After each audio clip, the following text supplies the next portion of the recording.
à tous, je vous souhaite la bienvenue à ce webinaire sur le sevrage tabagique et approches complémentaires par Dr Isabelle Weinberg-Ricard.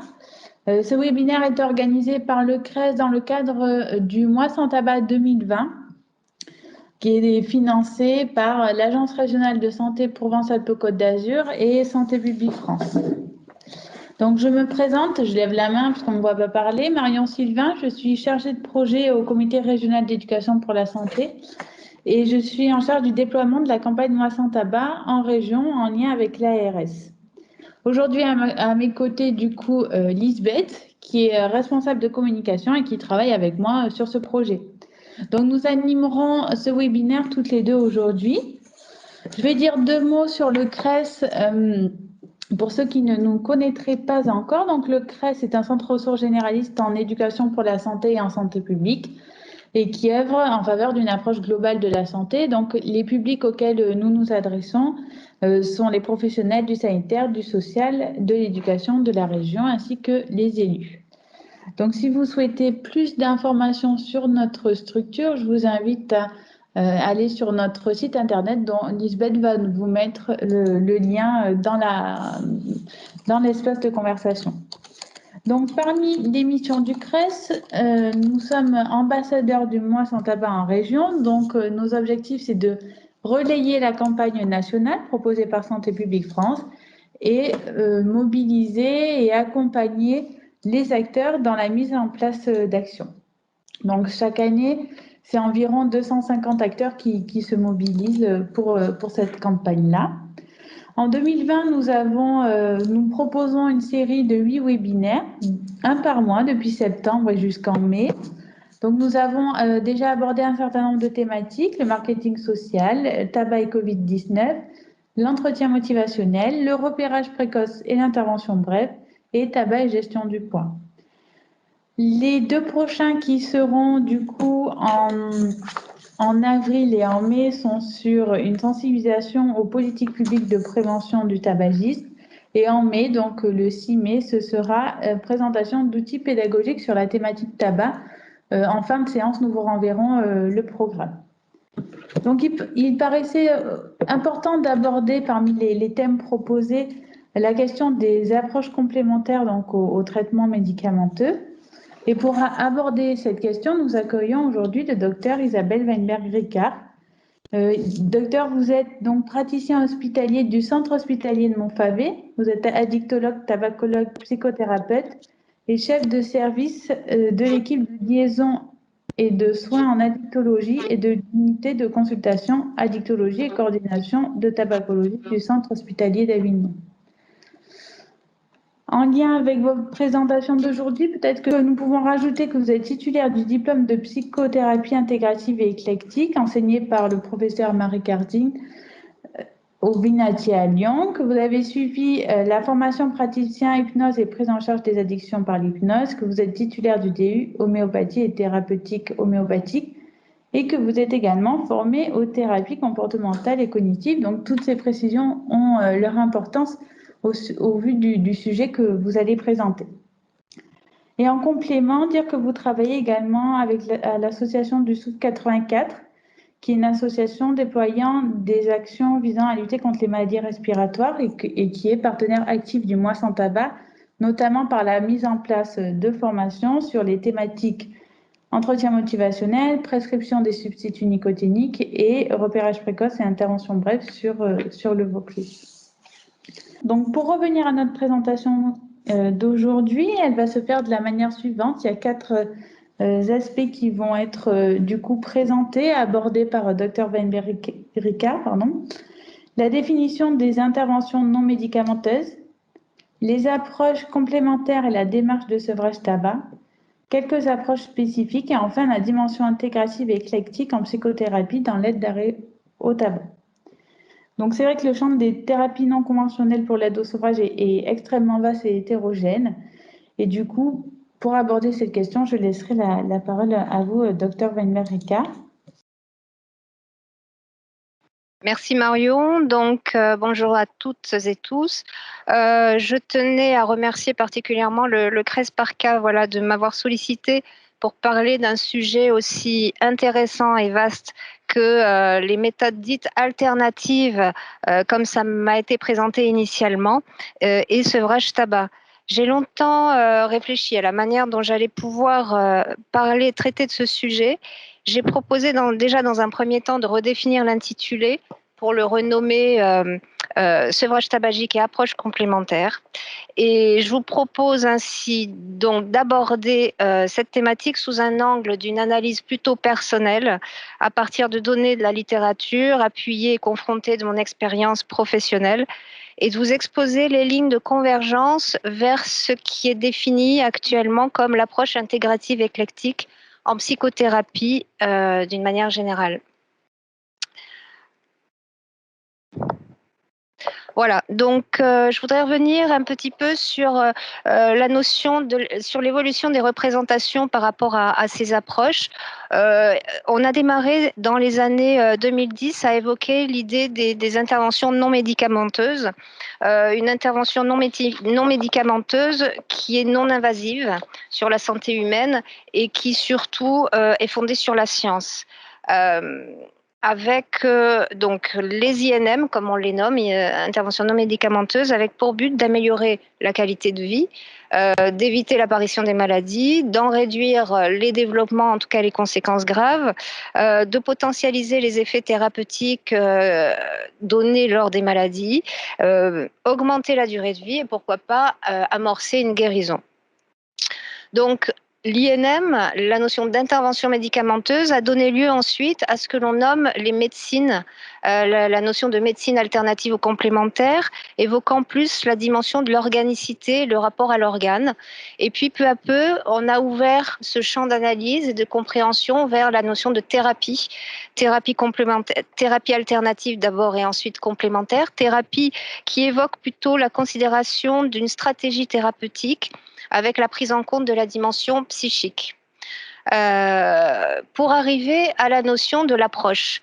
L'approche qui comprend non seulement les stratégies thérapeutiques, établies donc dans les thérapies, mais également toutes les dimensions du soin relationnel en amont de toute stratégie thérapeutique, à l'instar de ce qu'on peut évoquer dans la dimension des approches motivationnelles qui vont comprendre non seulement l'entretien motivationnel, qui relève aussi d'une stratégie thérapeutique, mais également du RPIB, le repérage précoce et intervention brève, qui agit véritablement en amont. Donc, ces techniques divers et variés vont avoir aussi un impact intéressant à toucher notamment des personnes, pour les aider en tout cas, à aider à la maturation d'une intention éventuellement de mettre en œuvre quelque chose, mais avant même que toute stratégie soit définie. Et puis, donc l'approche complémentaire est quand même une terminologie qui semble être admise au jour d'aujourd'hui. Ça nous amène également à comprendre le processus de la dimension intégrative éclectique en psychothérapie, notamment dans l'aide à l'arrêt du tabac. Donc le contexte, en France, il y a plusieurs organisations et associations qui sont dédiées aux INM, aux interventions non médicamenteuses. Et c'est vrai qu'à partir de 2010, notamment la plateforme CEPS, alors vous dire précisément, c'est la plateforme universitaire collaborative d'évaluation des programmes de prévention et de soins de support, au même titre que la GETCOP, qui est le groupe d'évaluation des thérapies complémentaires personnalisées, comme le Collège universitaire de médecine intégrative et complémentaire créé en 2018. Vous voyez que tous ces organismes, et notamment à Nice aussi, il y a un organisme plus local, l'Observatoire des médecines complémentaires et non conventionnelles, ont pour but toutes de promouvoir l'évaluation de ces approches complémentaires pour aider à leur reconnaissance, promouvoir et encadrer la formation sur ces approches intégratives, promouvoir la recherche et les innovations, être les interlocuteurs privilégiés des structures universitaires et des pouvoirs publics, et surtout participer à la mise en place d'un observatoire de vigilance et de supervision en étroite collaboration avec l'organisme national de la Miviludes. Donc l'objectif, c'est d'être dans l'acceptation de ces approches maintenant qui sont reconnues comme complémentaires à la médecine officielle. Donc, c'est d'asseoir ce soin relationnel et non médicamenteux dans une logique de complémentarité.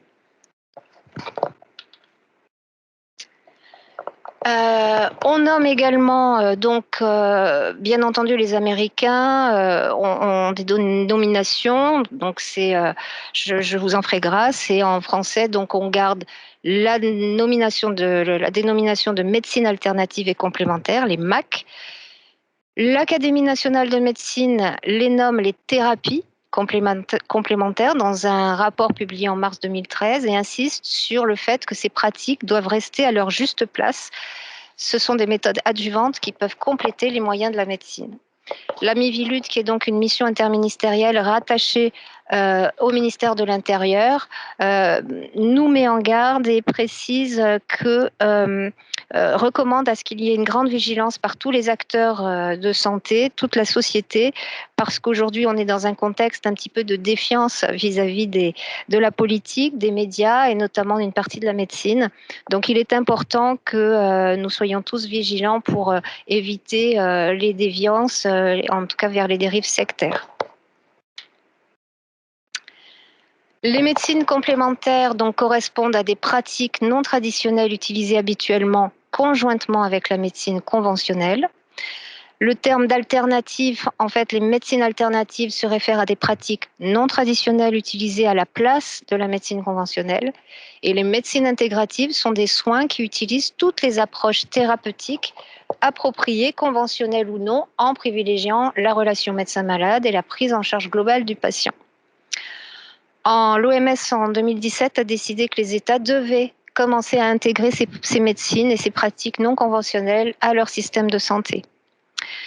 Vous voyez qu'il y a tout un parcours évolutif de représentation et d'acceptation, puisqu'en octobre 2020, le 1er octobre, a vu le lancement de la première agence des médecines complémentaires et alternatives, donc c'est pas vieux du tout. C'est cette première structure nationale qui vise à favoriser l'essor des pratiques bénéfiques tout en luttant contre les dérives de santé. Alors, je voudrais introduire donc bien entendu le sujet parce que donc de redéfinir, mais j'imagine que les personnes présentes connaissent un petit peu tout ça. Donc, qu'est-ce que l'accompagnement au sevrage tabagique? C'est bien entendu de tenir compte de cette dépendance qui est tripartite, physique, psychologique et comportementale. Le patient qui a perdu son petit thé, le patient pris dans cet étau, ce magma qui l'amène à perdre sa liberté de mouvement. L'idée, la démarche thérapeutique du sevrage, le projet de sevrage va consister en fait à favoriser le retour à l'autonomie, à un degré d'autonomie et d'espace de liberté, toutefois encadré par ces pôles, ces 3 pôles qui vont rester en périphérie. Ça va être de comprendre l'entité et les interrelations établies entre chacun des pôles, c'est-à-dire que la dépendance physique, bien entendu, en lien avec le corps et l'esprit, qui dépendent de la dépendance psychologique, et tout ce qui relève de la perception en lien avec la dépendance contextuelle, comportementale et environnementale. La dépendance, alors, pour repousser ces 3 pôles qui vont permettre à la personne de retrouver un espace de mouvement et de liberté, on va devoir utiliser des outils.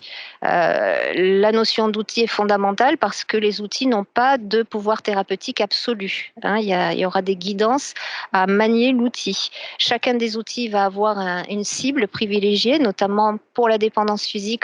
Les plus connus, ce sont la substitution nicotinique, Champix et Ziban, et pour la sphère de la dépendance psychocomportementale. Et là, on a une très grande diversité d'approches thérapeutiques qui ont chacune leur spécificité, qui vont avoir pour but de mobiliser les ressources personnelles de la personne et de redéfinir un fonctionnement plus adapté dans son contexte de vie. Les outils sont variés, les outils variés pourront apporter à chacun un intérêt, mais le réapprentissage à ne pas fumer relève d'une forme de psychothérapie dont il sera bon d'en définir les contours pour apporter cohérence dans le projet thérapeutique de sevrage.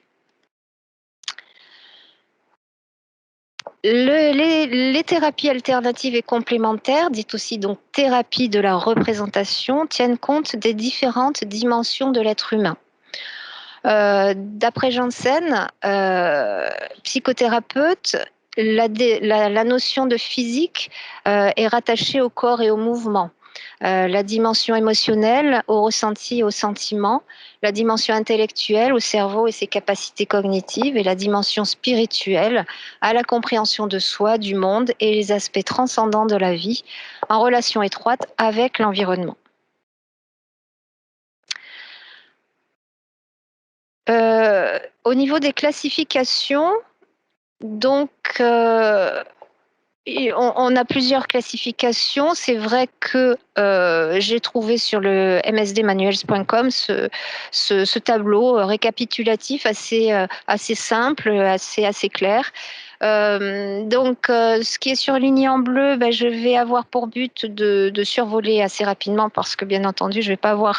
Je suis très mal placée pour approfondir le sujet de la formation sur toutes ces dimensions.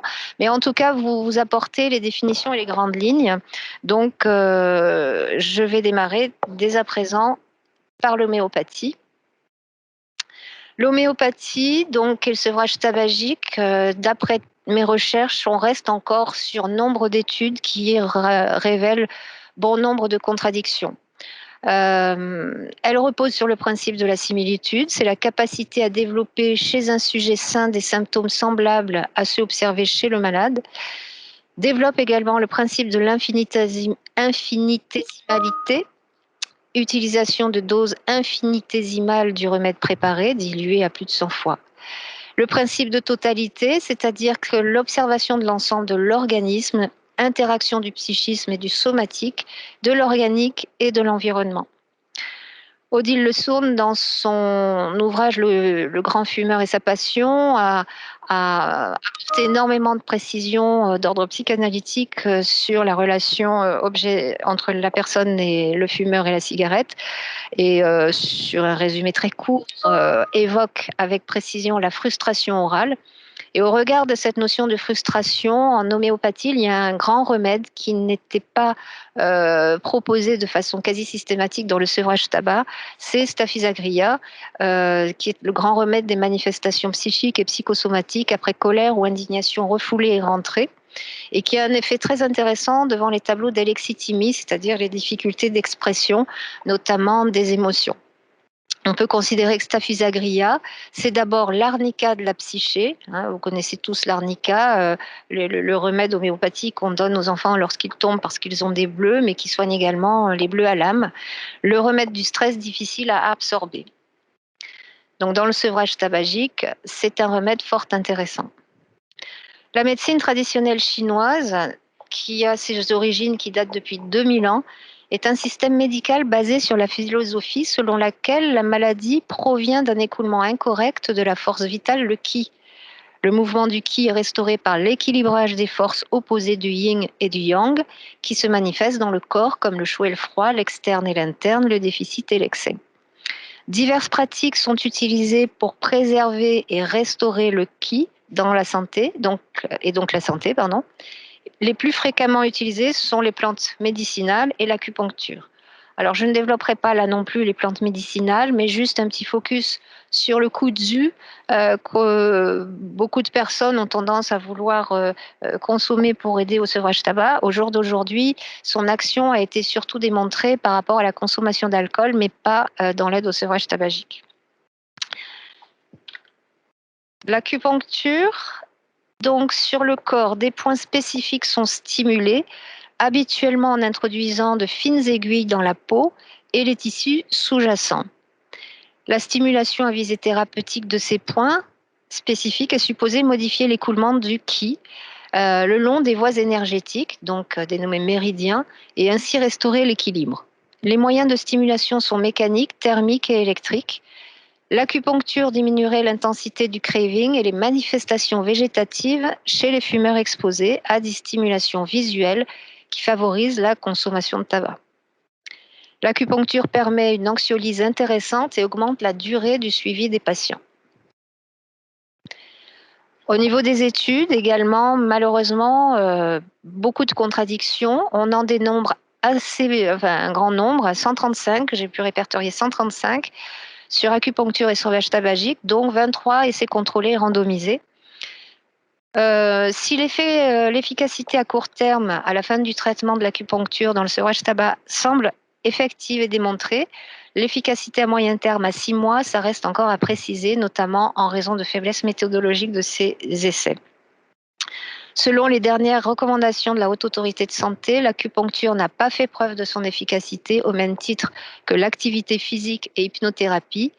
Toutefois, elle recommande que le médecin ne doit pas empêcher un patient de bénéficier d'un traitement qui peut être utile par son effet placebo si ce traitement est avéré inoffensif.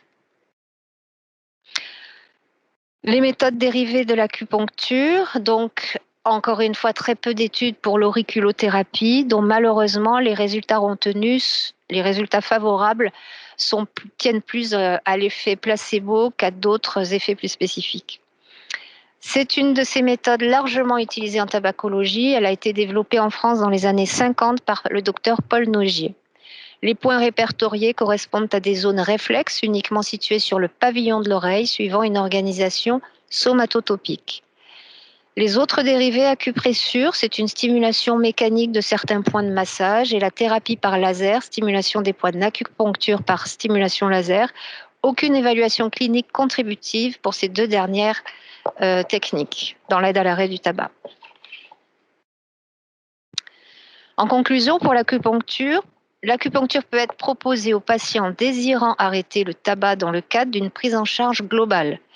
L'association de l'acupuncture aux méthodes d'aide à l'arrêt classique augmenterait les chances d'arrêt pour le patient, et l'association de différentes techniques d'acupuncture serait également bénéfique.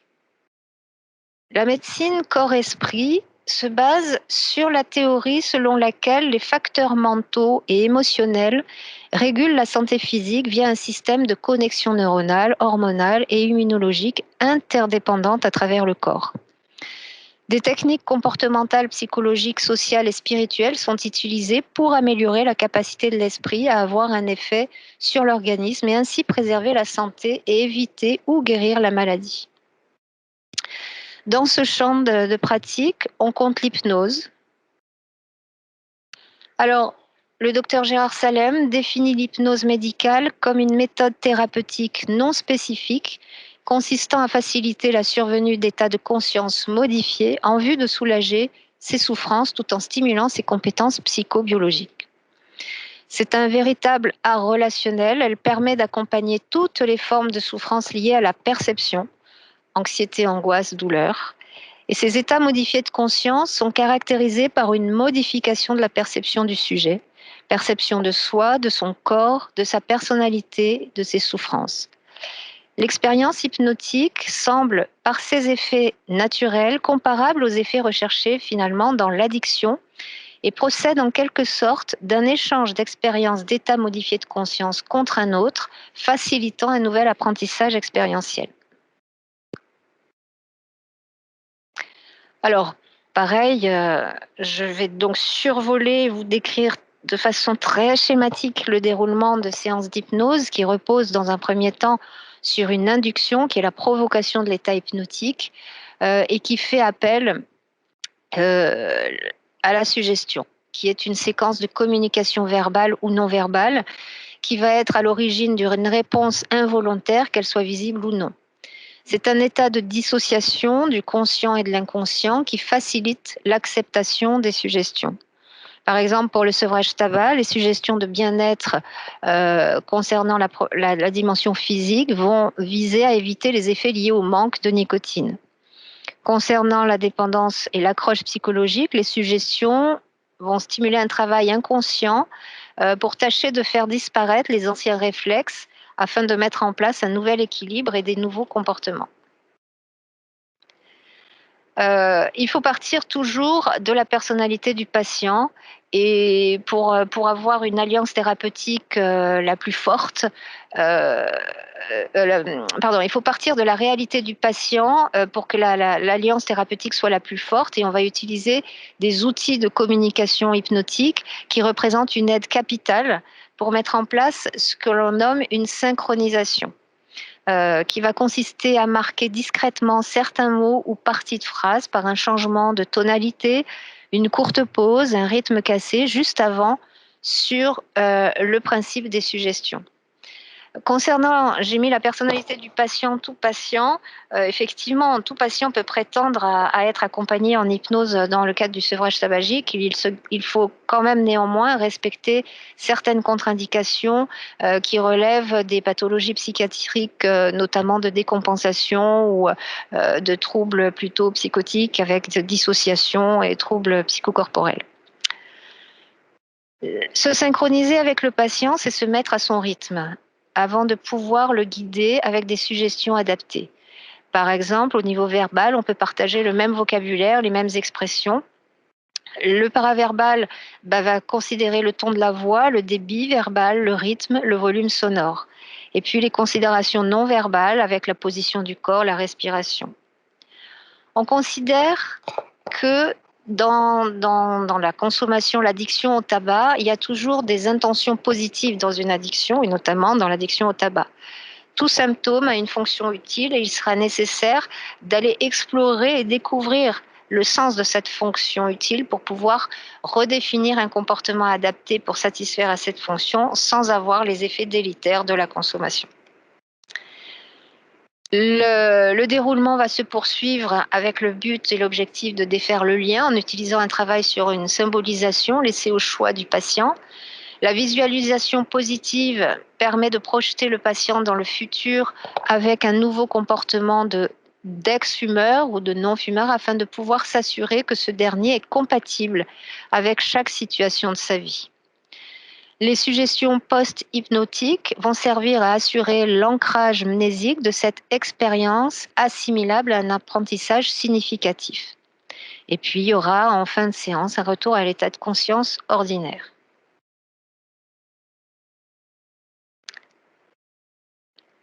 L'hypnose et le sevrage tabac, comme le dit Monsieur Vergriete, qui est un psychologue spécialisé dans les thérapies brèves et l'hypnose au sein d'un service d'addictologie à la clinique de la Mitrie, précise que l'expérience hypnotique est une invitation au lâcher-prise dans la sécurité du lien qui se construit avec le thérapeute et qui rassemble les conditions spécifiques pour accueillir l'éventualité d'un changement. Développer l'autonomie du patient en l'invitant à se mettre en mouvement peut contribuer à élargir ses perceptions, à faciliter le détachement et à intégrer des comportements alternatifs qui vont temporiser la crainte du vide, en plus de fournir une perspective dans laquelle le patient va pouvoir emménager si tel est son souhait. Il m'a semblé important de le citer parce que je trouve que ce que j'ai pu vous surligner, cette description est très très juste quant à l'intention de la proposition de l'hypnose dans le sevrage tabac. Les courants d'hypnose, alors bien entendu, actuellement, beaucoup de branches émergent, des branches qui se revendiquent de courants de diverses approches théoriques, etc. Concernant l'hypnose, donc on a initialement l'hypnose dite classique de James Braid et professeur Bernheim qui axait surtout la démarche sur la fixation et la dimension attentionnelle avec la dimension de la parole qui était fondamentale en laissant peut-être un petit peu de côté la dimension émotionnelle. Le langage de l'hypnoseéricksonienne, s'appuie sur les techniques de l'hypnose classique et y ajoute de nombreuses astuces de langage. On utilise souvent la confusion, l'humour, les suggestions indirectes, camouflées, et tout un patchwork d'outils de communication hypnotique.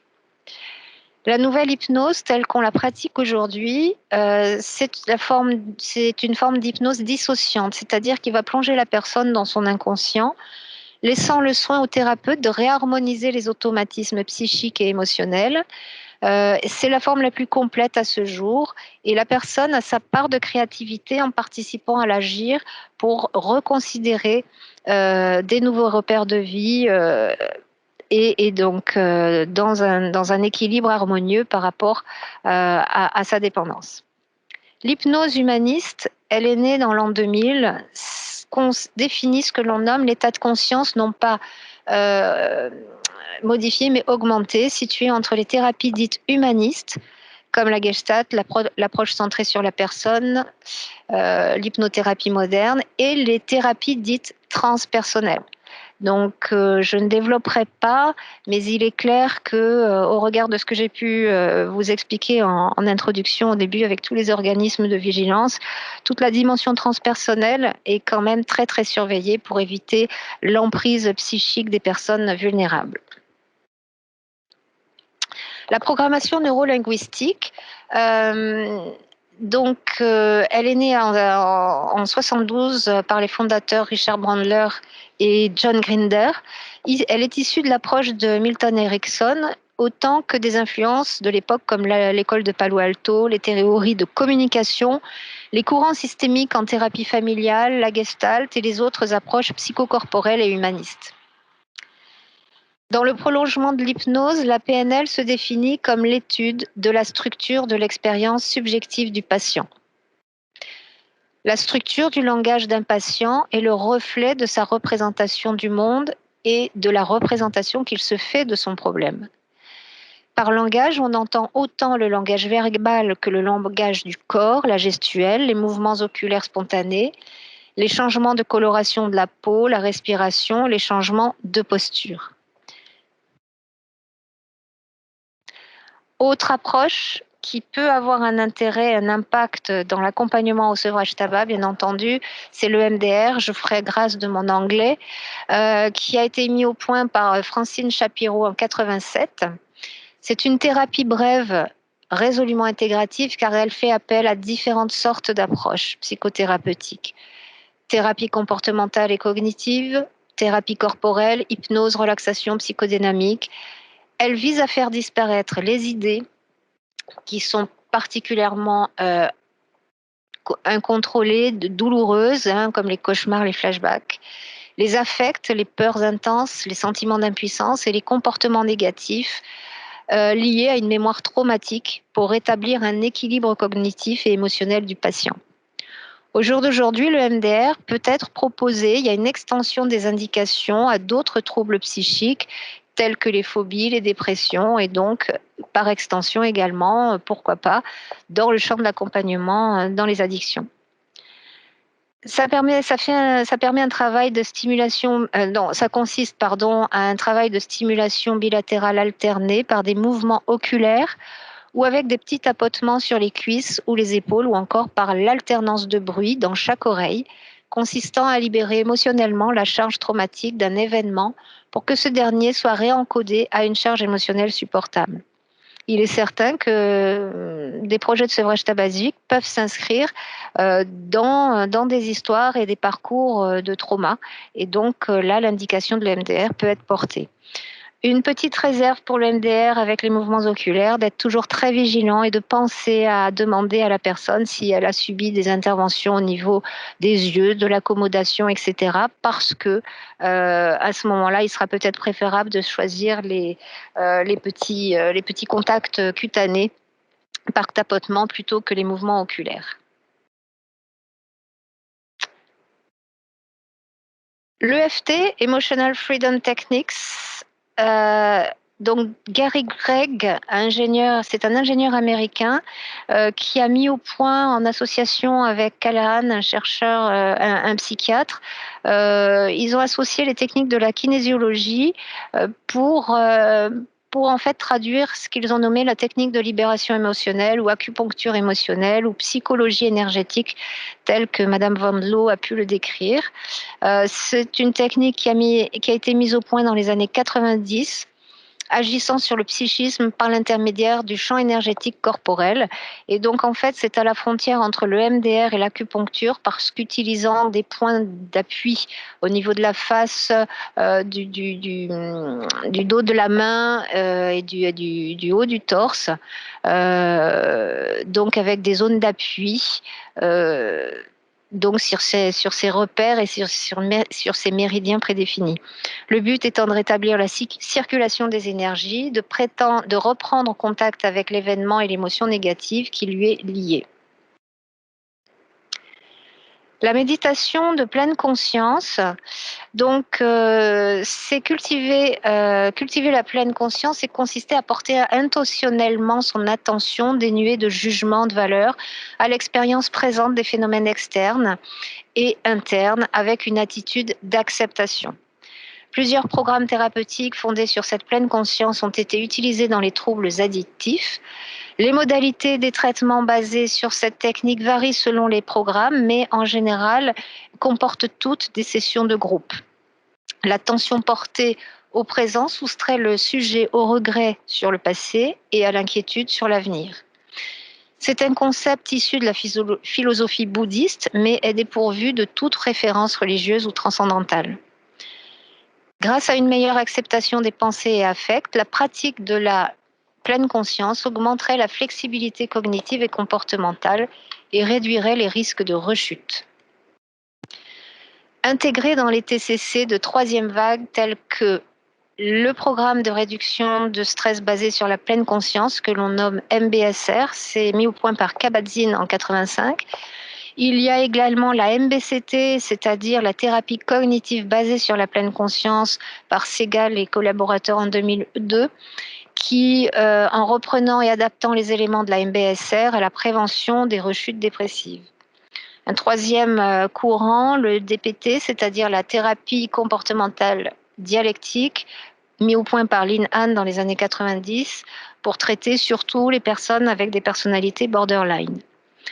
On compte dans la pleine conscience également la méditation Vipassana, qui se réalise a priori surtout en milieu résidentiel pendant une dizaine de jours consécutifs selon les concepts bouddhistes de la souffrance, de l'attachement et de l'addiction.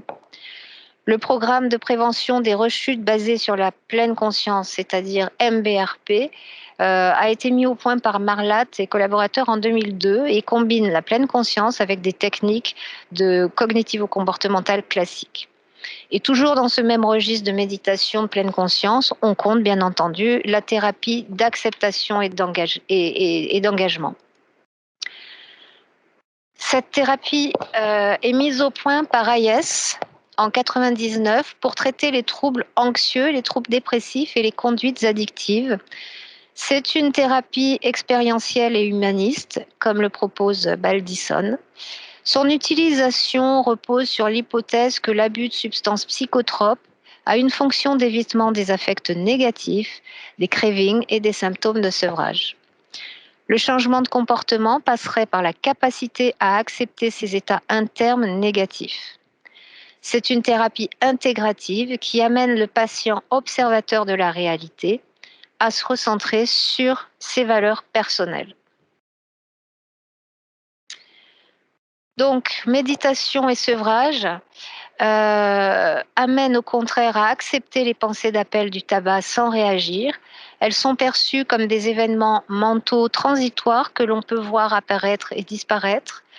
C'est un outil de régulation émotionnelle intéressant en portant son attention sur ses sensations corporelles et notamment sur la respiration. Et ça permet de développer la capacité des sujets à être plus attentifs à des expériences plus nuancées, plus subtiles que celles procurées par les comportements addictifs. La méditation aujourd'hui peut se voir enrichie d'un apport par des médias sensoriels et notamment la méditation olfactive, car certaines huiles essentielles avec des effets sur le système limbique, le cerveau émotionnel, peut avoir un effet adjuvant facilitant certaines méditations. Concernant les études, méditation et sevrage tabac, je n'ai pu retrouver que seuls 6 essais cliniques évaluant cette technique dans les troubles addictifs. et notamment addictifs en général. L'efficacité de ces thérapies employant la pleine conscience en intention de traiter a pu être établie dans 5 études sur 6. De plus, dans 4 études contrôlées sur 5, ces interventions ont été plus efficaces que les traitements témoins.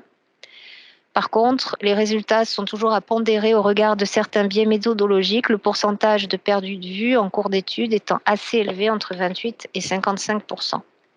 Je vous ai relevé 2 études, donc méditation et sevrage tabagique. La première avec la MBSR, qui a un taux d'abstinence assez élevé chez les personnes qui ont consacré plus de temps à la méditation, et qui également, les sujets qui ont médité avaient moins de stress perçu que les autres dans le sevrage tabac.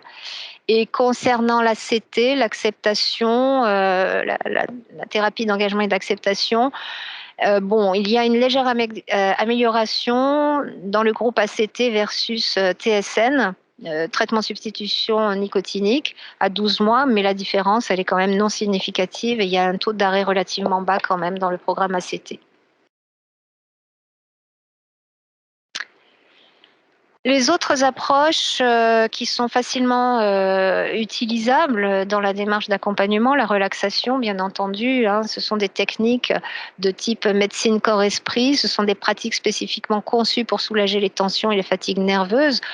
Donc, on a la pratique, la relaxation de Schutz, autogène de Schutz et Jacobson. On a la sophrologie qui a été créée par Alfonso Caicedo. Dans le sevrage tabac, c'est un outil anti-stress avec toute une attention centrée sur la respiration, la relaxation et la visualisation. Un outil relatif à l'objectif, à savoir que la substitution du geste, l'ancrage de l'objectif, le renforcement de la motivation avec une activation de la confiance en soi, et c'est un outil qui permet le renforcement de la motivation à long terme avec la valorisation des résultats et le travail sur les sens. Également, on peut avoir aussi une médiation sensorielle pour la relaxation, et j'évoque la luminothérapie en psychiatrie, et c'est particulièrement intéressant pour les personnes qui souffrent d'addiction et de dépression. Au jour d'aujourd'hui, ça permet vraiment d'éviter certaines consommations de traitements très lourds.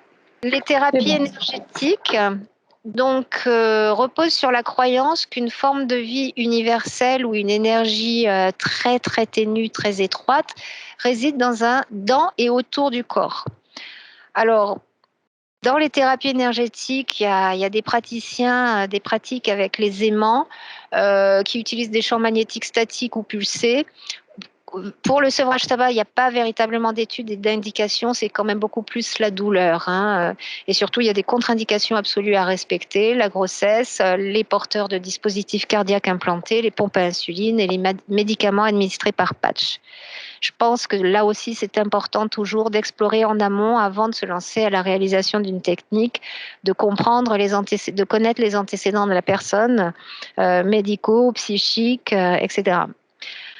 Dans les thérapies énergétiques, on compte donc le toucher thérapeutique de Dolores Krieger, où là, le praticien, il est rendu actif, avec des mouvements associés, avec des pensées, il évoque des couleurs, des sons. Donc en fait, ça repose sur l'utilisation de l'énergie du thérapeute, nommé biofield, pour influencer celui du patient. Habituellement, les praticiens ne touchent pas physiquement le patient.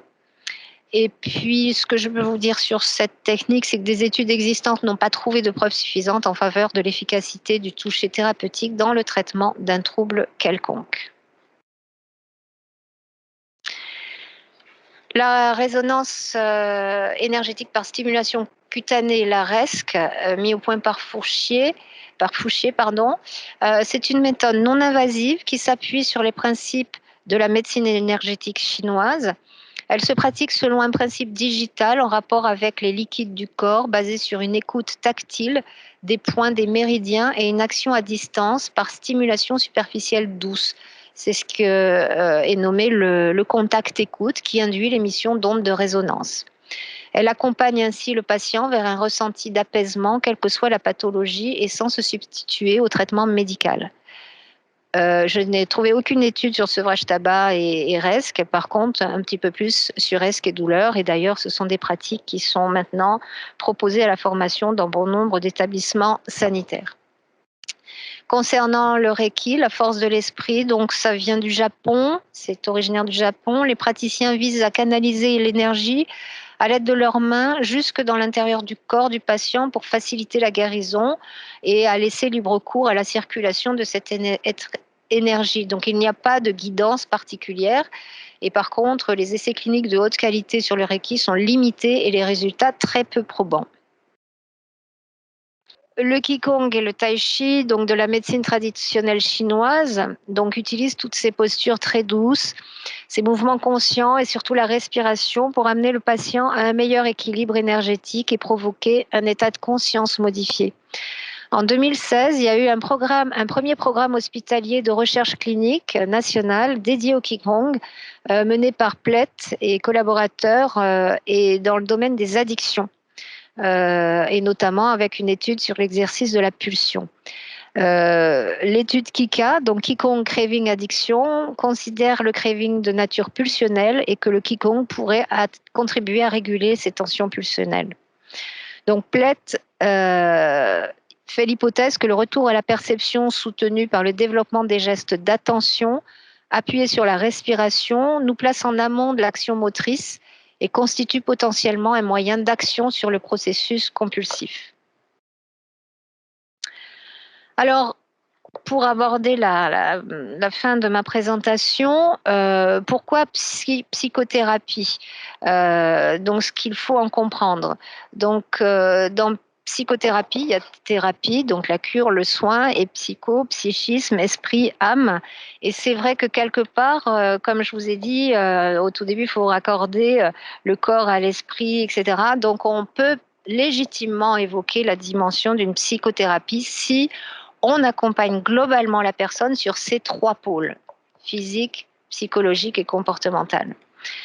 Plus exactement, j'ai souhaité vous mettre cette définition de Giusti et de Stroska que je vous cite. La psychothérapie constitue toujours une rencontre entre deux ou plusieurs personnes dans laquelle l'une se définit ou est définie comme ayant besoin d'aide et demande à être soignée ou à changer, alors que l'autre possède et est reconnu pour avoir des qualités personnelles déterminées et un corps de connaissances théoriques et techniques qu'elle utilise pour aider l'autre à produire un changement. Pour définir une interaction comme psychothérapie, il doit exister une relation interpersonnelle de type professionnel et une théorie qui guide les interventions de changement du thérapeute, définissant le projet thérapeutique de changement. Et donc, celle de Stroska, un peu plus ancienne, est quand même très intéressante parce qu'elle signe un processus interactionnel conscient et planifié visant à influencer les troubles du comportement et les états de souffrance qui, dans un consensus entre patients, thérapeutes ou groupes de référence, sont considérés comme nécessitant un traitement par des moyens psychologiques, la communication, le plus souvent verbaux, mais aussi non verbaux, dans le sens d'un but défini, si possible élaboré en commun, au moyen de techniques pouvant être enseignées sur la base d'une théorie de comportement normal et pathologique. Et dans ce registre de psychothérapie, on évoque facilement les thérapies brèves, qui est une approche orientée vers les solutions, c'est-à-dire que d'après Shazer, c'est le client qui construit sa propre solution en se basant sur ses propres ressources et ses propres succès, les psychologues évoquant la notion de client, alors que nous, médecins, on est sur le patient.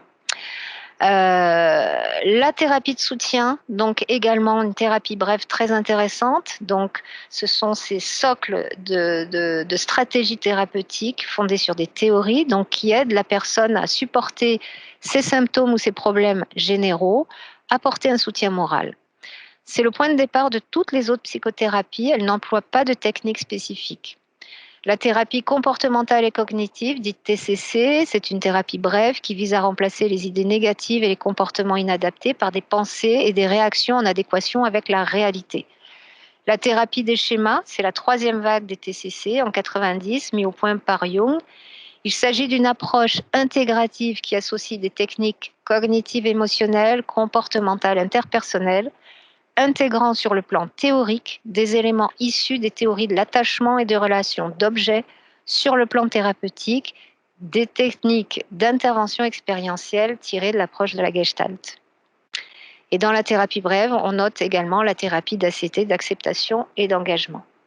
J'ai conscience que tout ça, c'est un petit peu indigeste aujourd'hui, là, surtout après manger, mais c'est important, j'espère, pour vraiment simplifier ce qu'on peut proposer aux patients et dans quoi ça s'inscrit, sur quoi ça peut porter. Dans le registre des thérapies brèves, eh bien, maintenant, on est sur des nouvelles thérapies, la thérapie par réalité virtuelle. Donc, ça complète les TCC par une immersion virtuelle du patient dans ces situations anxiogènes, au lieu de l'immersion en imaginaire, avec l'avantage que le psychologue peut accompagner son patient dans les exercices et le rassurer, l'encourager et l'aider. Actuellement appliqué dans le traitement des phobies, de l'anxiété, de la dépression, des troubles post-traumatiques, de la schizophrénie, de l'addiction à l'alcool essentiellement, mais à d'autres substances illicites, le jeu pathologique, des troubles alimentaires et troubles de l'image corporelle, ainsi qu'en neuropsychologie. Donc vous voyez, le domaine d'application, il est quand même très très large. Donc l'addiction à l'alcool, mais aussi le tabac, bien entendu. Cela signifierait donc que l'exposition en réalité virtuelle reviendrait pour le cerveau à une exposition in vivo. Actuellement, les expositions sont surtout visuelles et auditives, mais les recherches tendent à travailler sur les stimulations tactiles et olfactives. D'après Eric Malbos, psychiatre à la Conception Marseille, et quand même travaillant énormément avec ce dispositif, précise que la majorité des études attestent d'une efficacité significative de la thérapie par exposition à la réalité virtuelle dans le traitement des différents troubles mentaux.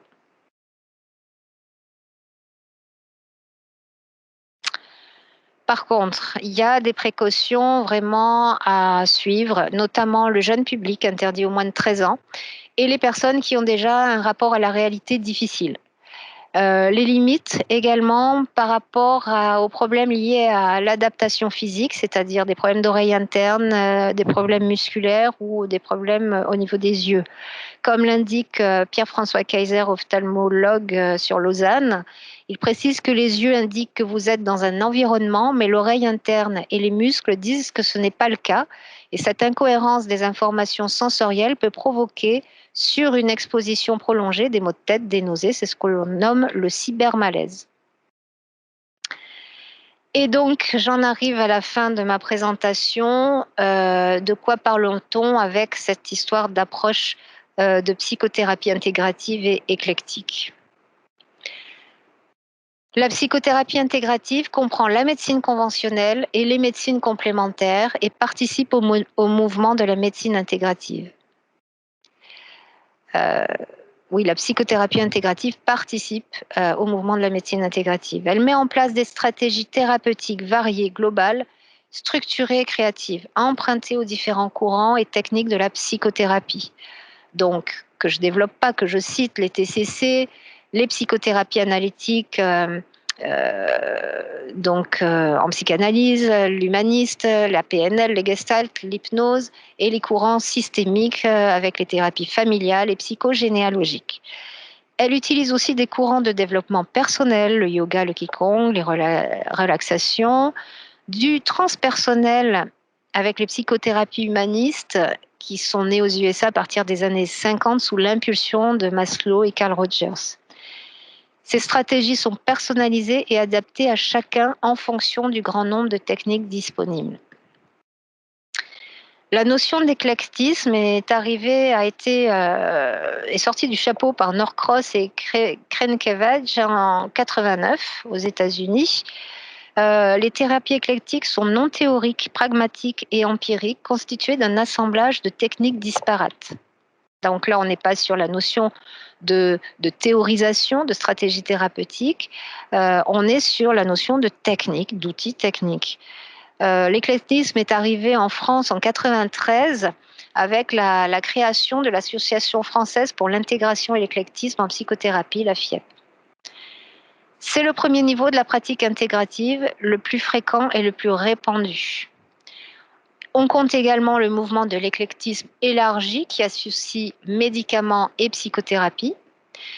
Et les effets de facteurs communs à toutes les approches diverses et variées représenteraient en fait 30% des effets thérapeutiques bénéfiques, soit le double des effets attribués aux facteurs spécifiques de chacune de ces techniques.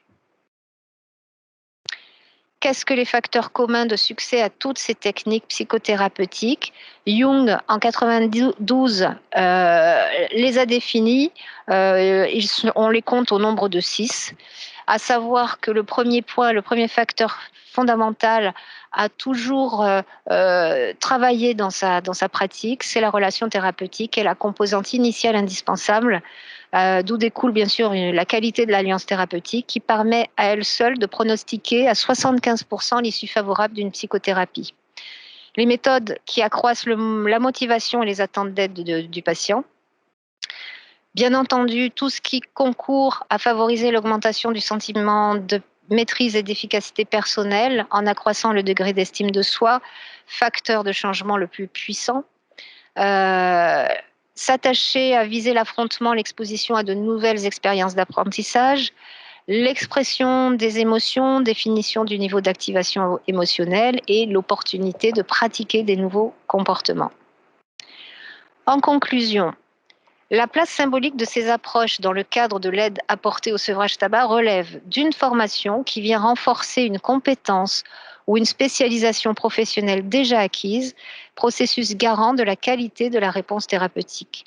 La psychothérapie intégrative est ouverte à tous les domaines de la connaissance et à toutes les pratiques thérapeutiques, en particulier la médecine conventionnelle et les médecines complémentaires. La question de la formation à la théorie et à la pratique des facteurs communs devient une priorité. C'est l'assise servant d'appui à toute orientation vers des formations plus spécifiques.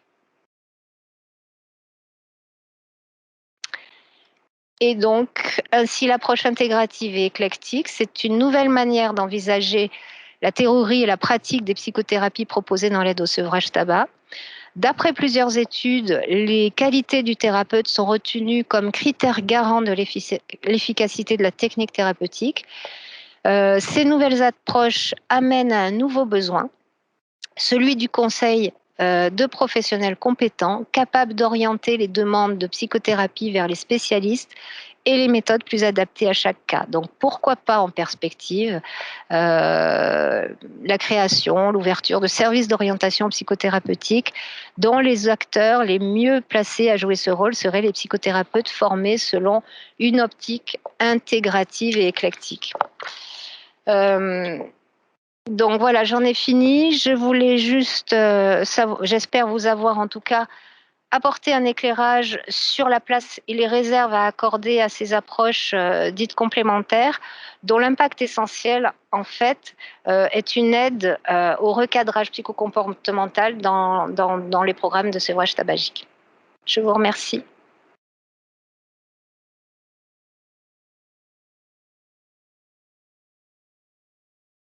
Oui, tout à fait. Alors, très sincèrement, dans mes recherches, parce que j'ai fait quand même une revue de littérature pour essayer de, outre le côté intéressant et d'apporter l'éclairage qui définit les approches, je voulais aussi apporter par rapport aux études, voilà, des précisions. Et c'est vrai que sur la thérapie, je n'en ai pas trouvé.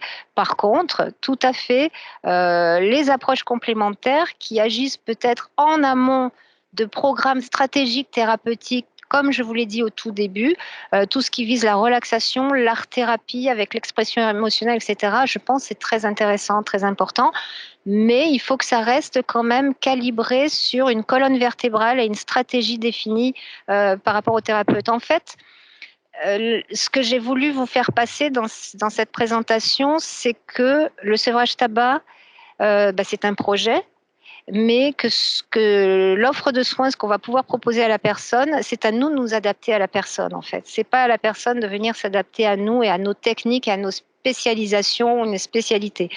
En fait, idéalement, c'est de commencer, nous, thérapeutes, à nous ouvrir, à comprendre les thérapies, qu'est-ce qu'on va pouvoir utiliser dans son champ, dans sa palette professionnelle, quitte à être en corrélation étroite avec d'autres partenaires pour pouvoir, à un moment donné, juger, c'est ce que je vous disais en fin de présentation, d'une indication pertinente. Et si l'art-thérapie se voit être indiquée par rapport à l'expression, enfin l'utilisation de la musique, de la danse et autres, je pense que c'est important. Je le fais d'ailleurs, je ne l'ai pas mis dans la présentation l'art-thérapie, parce que d'abord le temps était court, et je vous ai dit, c'est quand même très difficile. J'ai eu un exercice quand même très compliqué, parce que le sujet était très vaste, mais moi-même, j'oriente des patients à être accompagnés en art-thérapie.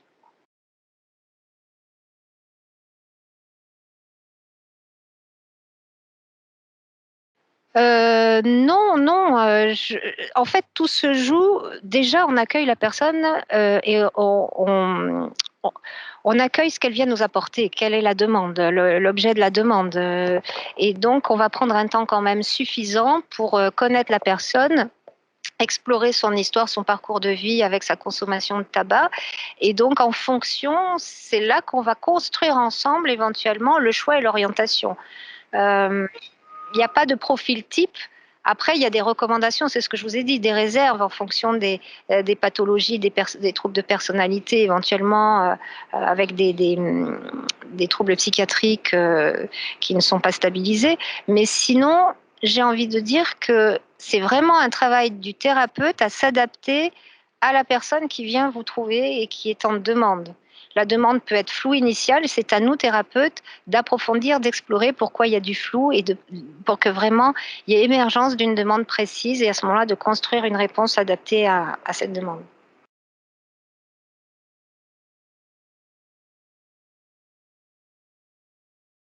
Tout à fait, mais en fait, ce sont les biais de méthodologie et de réalisation par rapport à, dans tout ce que j'ai pu lire, ce sont dans les essais contrôlés, c'est la dimension des échantillons, les perdus de vue, le suivi au long cours pour les études est très compliqué dans ce domaine-là.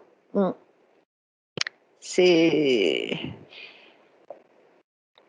Ouais, c'est très compliqué.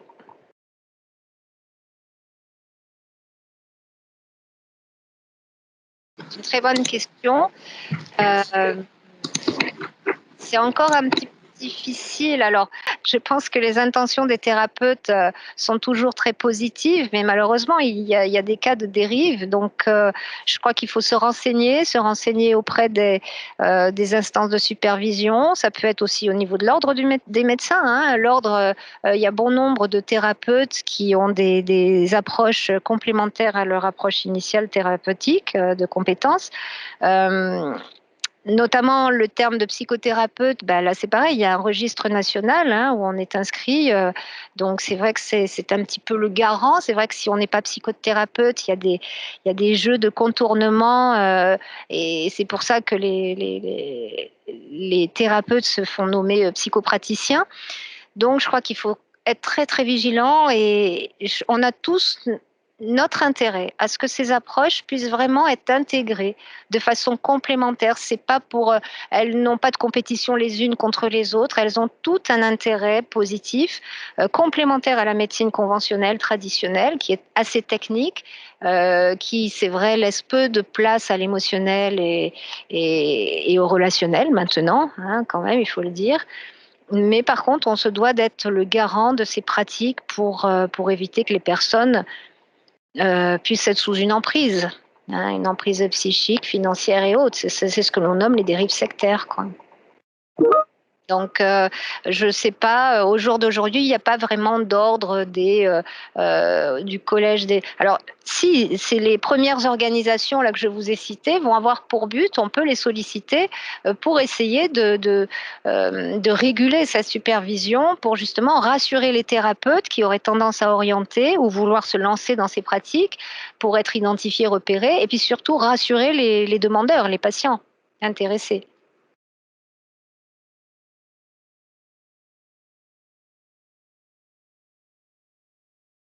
Alors oui, après, lorsque vous êtes médecin, il peut y avoir aussi, des prises en charge. Il peut y avoir des mutuelles aussi qui participent à des prises en charge. Mais il est vrai que quand on est psychologue, il n'y a pas de prise en charge de sécurité sociale, effectivement. Des séances d'hypnose, ça peut être conséquent. Donc, c'est la raison pour laquelle, en tout cas, moi, je suis praticien hospitalier dans l'hôpital public, et c'est vrai que, en même temps, je suis quand même très limitée dans mon cadre d'exercice parce que là, pareil, j'ai pas voulu développer. Quand on parle de psychothérapie, il faut parler de cadre d'exercice, bien entendu, c'est fondamental. Donc là, on est obligé de s'ajuster, de s'adapter. Chaque thérapeute, en fonction du cadre dont il dispose, est obligé de s'adapter. Mais il est vrai qu'on peut avoir un peu plus d'aisance quand il y a une facilité d'accès pour les personnes, notamment en difficulté financière. Je suis d'accord.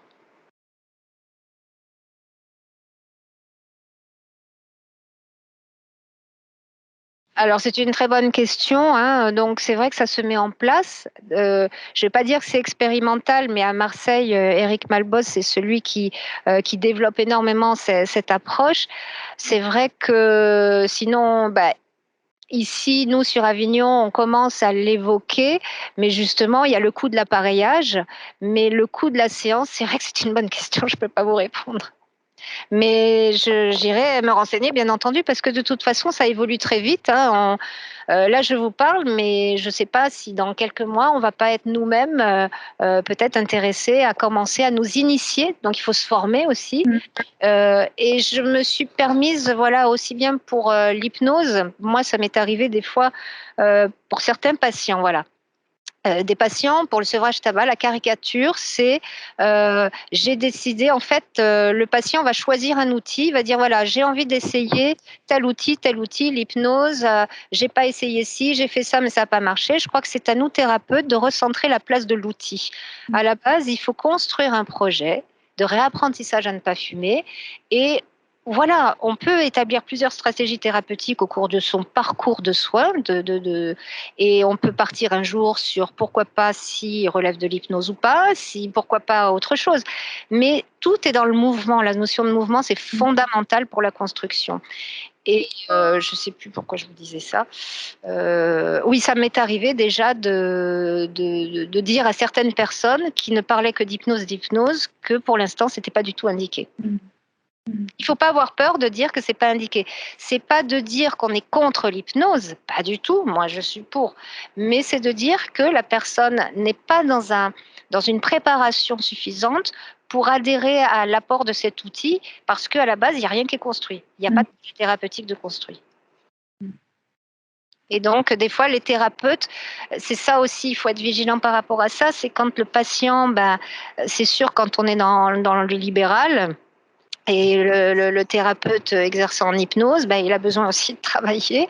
Donc, on peut comprendre qu'on parte assez rapidement par rapport à la demande, mais c'est vrai qu'idéalement, c'est de prendre un temps suffisant avant de réaliser réellement des séances pour analyser la demande, le parcours et les antécédents, et voir si c'est vraiment adapté, et de peut-être pas avoir peur de dire, voilà, je pense que c'est préférable de vous réorienter sur autre chose. Après, ça n'engage que moi, j'entends bien que mon point de vue ne puisse pas être partagé.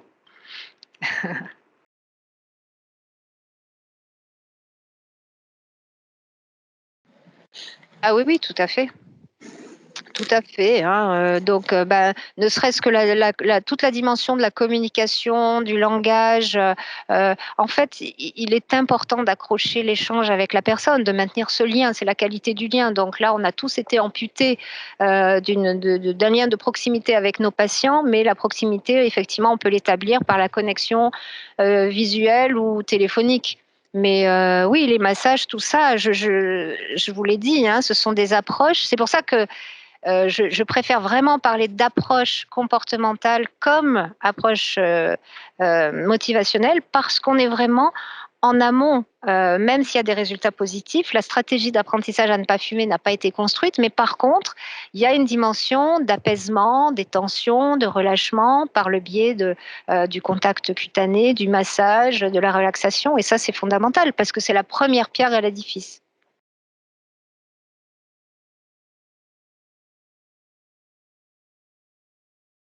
Absolument. Hein, donc, au niveau, les études disent, bien entendu, plusieurs études, plusieurs techniques entre elles, notamment pour l'acupuncture dans les études en termes d'efficacité. Acupuncture et traitement, enfin apport substitution nicotinique, ça augmente un capital positif et surtout plusieurs techniques d'acupuncture également. Et pareil pour les autres approches. Donc, en fait, c'est aussi une remise en question. La manière dont j'évoque le sujet, ça peut remettre un petit peu en question le thérapeute qui s'est formé et spécialisé dans une approche, parce que là, en fait, moi, j'évoque l'idée d'une pluralité, d'une connexion avec d'autres approches et de complémentarité. Donc, soit la personne est en capacité d'exercer à sur plusieurs compétences, il n'y a pas de souci, mais justement, ce qui peut être intéressant, c'est que si on ne sait pas, si on n'est pas formé, eh ben, c'est d'être en connexion directe, étroite avec d'autres partenaires. Mm. Ah oui, oui, plus on multiplie des approches cohérentes, on est d'accord. Il est certain que les correspondants, faut se faire connaître, faut s'apprécier aussi en termes de personnes. Moi, j'ai des correspondants qui me connaissent. Il est certain que si vous adressez à quelqu'un que vous connaissez pas, c'est vrai que le retour auprès de la personne peut ne pas correspondre à votre attente. Ça, c'est important de vous mettre en relation en amont.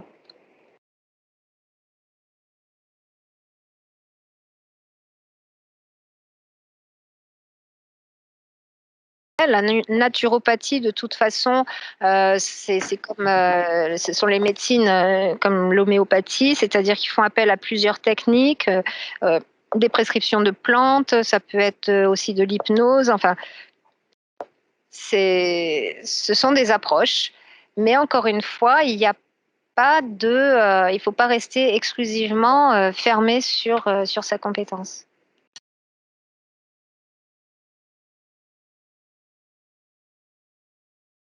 Donc concrètement, effectivement, un temps suffisant pour poser la relation. Ça, c'est fondamental. Le recueil de ce qu'il amène. Souvent, à l'idée de je veux arrêter de fumer, derrière se cachent beaucoup de choses.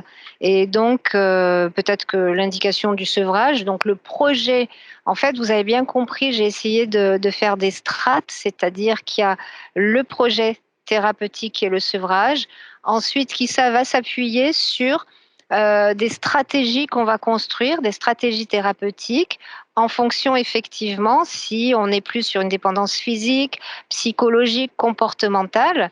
Et puis dans chacune de ces stratégies thérapeutiques qu'on va construire ensemble, bon, soit basées sur les TCC, soit sur plutôt de la thérapie de soutien dans un premier temps, etc.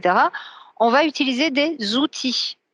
On va utiliser des outils et ces outils techniques, ils vont pouvoir agir à chacun des niveaux, soit pour faire mûrir une motivation, une intention de dire j'y vais, je réalise, pendant cette période un petit peu transitoire avant l'émergence vraiment d'une prise de décision, on peut utiliser de toute façon pour commencer à aider à la dépendance physique un petit peu d'apport nicotinique. C'est pas incompatible.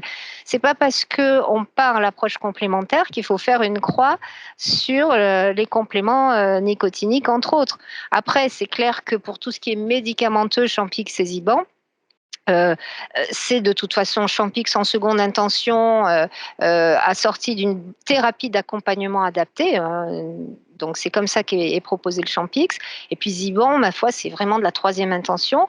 Donc ça veut dire qu'on aura essayé en tout cas d'aider la personne à ce qu'elle introduise l'apport nicotinique pour tester au niveau corporel, par rapport à ses pulsions physiques, par rapport au manque physique, l'efficacité, l'intérêt de l'apport nicotinique, et en parallèle de commencer à l'accrocher un travail d'apprentissage à ne pas fumer et voyant vers quoi on peut tendre. Soit on s'arrête à la thérapie comportementale et cognitive avec cette reconstruction cognitive sur les, enfin voilà, avec les grilles de ces cas, avec des tâches assignées, etc. Soit ça convient à la personne, soit on est plus dans autre chose qui relève effectivement d'un travail plutôt émotionnel, et puis avec peut-être un passé compliqué, à ce moment-là, on partira peut-être plus vers une orientation, une proposition d'hypnose, mais à ce moment-là, il faut que la personne se sente en sécurité par rapport à cette démarche. C'est pas j'ai décidé de faire l'hypnose.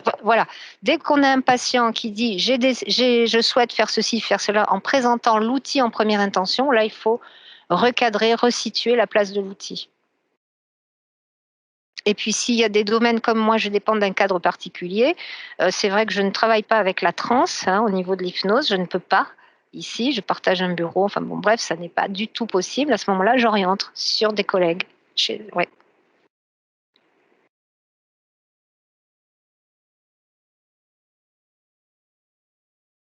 Là, c'est toujours pareil. En fait, il faut qu'on s'ajuste. Il faut être en capacité de moduler. C'est-à-dire que le thérapeute qui est en libéral, il va pouvoir proposer une séance de 3/4 d'heure, 1 heure d'hypnose ou 1 heure ou 1 heure et demie même. Il y a des séances de TCC des fois ou même de thérapie virtuelle qui durent assez longtemps, 2 heures voire plus. Et il est certain qu'en fonction du contexte dans lequel on exerce, on n'est pas tous en capacité de proposer ce genre de temps. Donc, c'est pas grave. C'est pas parce qu'on ne peut pas proposer 1 heure ou 1 heure et demie qu'on ne peut pas commencer par touche, en tout cas, à utiliser cette technique, mais en l'ajustant, soit sur son planning, soit en coupant les deux, et surtout en informant le patient. C'est-à-dire en lui disant que voilà, une séance qui normalement durerait 1 heure, on va la prévoir en 2 fois, etc. Il y a besoin de cette collaboration étroite avec le patient pour construire le projet et la guidance thérapeutique. Merci. On va pouvoir du coup clôturer ce webinaire. Merci beaucoup à vous, Dr Weinberg-Ricard, et à l'ensemble des participants. Donc du coup, ce webinaire sera également en ligne sur la chaîne YouTube du CRES comme les précédents. Donc n'hésitez pas à le revisionner et à le partager auprès de vos collègues. Peut-être s'il y a des questions ensuite, on pourra les relayer au docteur Weinberg-Ricard. Il n'y a, je pense, aucun souci pour faire des retours complémentaires. Donc, nous nous retrouvons le jeudi 15 avril à 14h pour traiter la question de l'objectif Génération sans tabac, sensibilisation aux politiques publiques de prévention du tabagisme avec Clémence Cagnac, qui est directrice du Souffle 84, du coup, avec qui vous travaillez, Dr Weinberg. Et n'hésitez pas à nous contacter si vous avez des questions complémentaires. Merci beaucoup à tous et à très bientôt. Merci beaucoup.